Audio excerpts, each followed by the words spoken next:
ভিডিওটা তাদের জন্য যারা বিগিনার্সরা আছো, মেকআপের ব্যাপারে সেরকম কিছু জানো না, যারা মেকআপ একদমই করো না কিন্তু মেকআপ করতে চাও, তো কিভাবে ঘরে বসে তোমরা নিজেরাই নিজেদের মেকআপ করতে পারবে খুব সুন্দরভাবে, সেটাই আজকের ভিডিওতে আমি তোমাদের দেখাবো।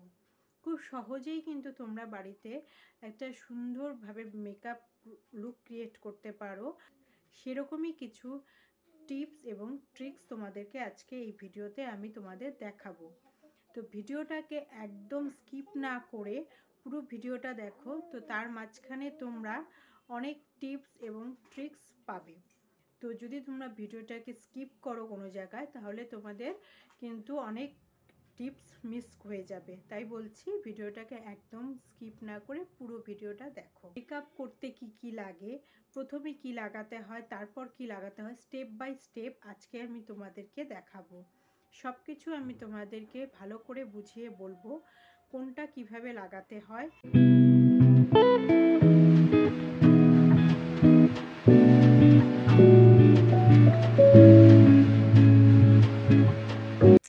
প্রথমে আমি একটা ময়শ্চারাইজার লাগিয়ে নিচ্ছি। তো তোমরা কিন্তু অনেকে এটা ভুল করো, বিশেষ করে যাদের অয়েলি স্কিন, তারা মনে করো যে ময়শ্চারাইজার লাগানোর কোনো দরকার নেই, বিশেষ করে সামারে। কিন্তু সামার হোক কিংবা উইন্টার, প্রত্যেক সিজনেই কিন্তু ড্রাই স্কিন হোক কিংবা অয়েলি স্কিন, সকলেরই কিন্তু ময়শ্চারাইজার লাগানো মাস্ট মেকআপের আগে, না হলে কিন্তু ফাউন্ডেশন ভালো মতন ব্লেন্ড হয় না। তো আমি এর জন্য ময়শ্চারাইজার লাগিয়ে নিচ্ছি। তারপরের যে স্টেপটা হলো সেটা হলো প্রাইমার।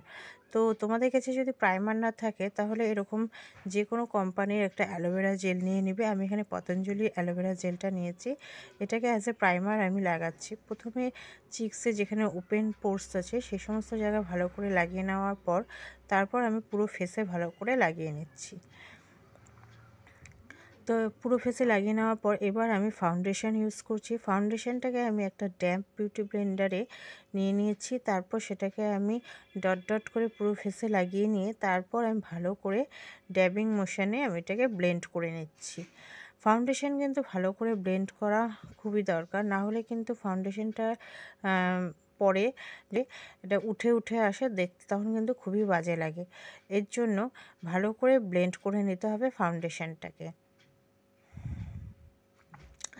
মুখে ফাউন্ডেশন ব্লেন্ড করে নেওয়ার পর গলাতেও কিন্তু একটু লাগিয়ে নেবে, না হলে কিন্তু মুখের কালার এবং গলার কালার যদি আলাদা হয় তাহলে কিন্তু আরও বাজে লাগবে দেখতে। এর জন্য মুখে ফাউন্ডেশন লাগিয়ে নেওয়ার পর একটু গলাতেও ফাউন্ডেশন লাগিয়ে নিতে হবে।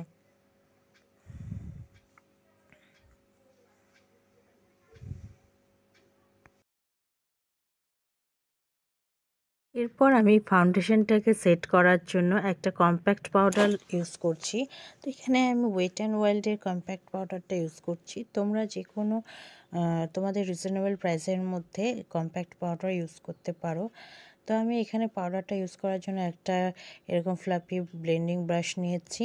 তো তোমাদের যে লুজ পাউডার বা কম্প্যাক্ট পাউডারটা আছে সেটার মধ্যে যে পাফটা থাকে সেটা দিয়েও কিন্তু তোমরা ভালো করে ড্যাব ড্যাব করে কম্প্যাক্টটাকে লাগিয়ে নিতে পারো। তো এইভাবে পুরো ফেসে আমি কম্প্যাক্টটাকে লাগিয়ে নিচ্ছি ভালো করে। ফাউন্ডেশনটাকে সেট করার জন্য একটু গলাতেও আমি লাগিয়ে নেব।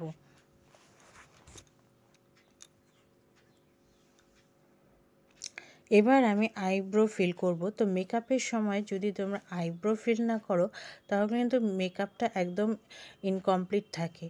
তো মেকআপ করার সময় কিন্তু আইব্রোটা ফিল করা খুবই দরকার। তো যারা বিগিনার্সরা আছো তাদের জন্য কিন্তু এই ধরনের আইব্রো পেন্সিলই কিন্তু ইউজ করা বেস্ট। তো দেখো এরকম একটা লাইট ব্রাউন কালারের আমি একটা আইব্রো পেন্সিল নিয়েছি। কখনোই কিন্তু বেশি ডার্ক কালারের আইব্রো পেন্সিল নেবে না, এবং লাইট ব্রাউন কালারের আইব্রো পেন্সিল ইউজ করবে। তো এইভাবে কিন্তু পেন্সিল দিয়ে আইব্রো ড্র করা খুবই ইজি হয়। তো দেখো আমি কিভাবে ড্র করছি, এভাবে হালকা করে আমি লাইন ড্র করে নিচ্ছি, তারপর ফিল করে নিচ্ছি। তারপরে এই পেন্সিলের মধ্যে দেখবে একটা ক্যাপের মধ্যে একটা কম্প থাকে, তো সেটা দিয়ে ভালো করে ব্রাশ করে নেবে। তো দেখবে খুব সুন্দরভাবে আইব্রোটা ফিল হয়ে যাচ্ছে। এবার আমি আইলাইনার ইউজ করছি। তো যারা আইলাইনার একদম পরতে পারো না, বেশি মোটা হয়ে যায় বা সরে যায়, তো তারা কিন্তু এ ধরনের আইলাইনার পেন্সিল ইউজ করতে পারো। খুব সহজে আইলাইনার ড্র করা যায় এটা দিয়ে। এবং যারা উইংস ক্রিয়েট করতে চাও, এটা দিয়ে কিন্তু খুব সুন্দরভাবে খুব তাড়াতাড়ি উইংস ক্রিয়েট করতে পারো। এবং এটা খুব তাড়াতাড়ি শুকিয়েও যায়, তো ছড়িয়ে যাওয়ার কোনো ব্যাপার থাকে না। এটা আমি অনলাইনে থেকে কিনেছি 80 টাকার মধ্যে। তো তোমরা এটা লোকাল মার্কেটেও পেয়ে যাবে, খুব কম প্রাইসের মধ্যেই পেয়ে যাবে। খুব তাড়াতাড়ি এটা দিয়ে আইলাইনার পরা যায়। তো দেখো আমি দুটো চোখে আইলাইনার লাগিয়ে নিলাম।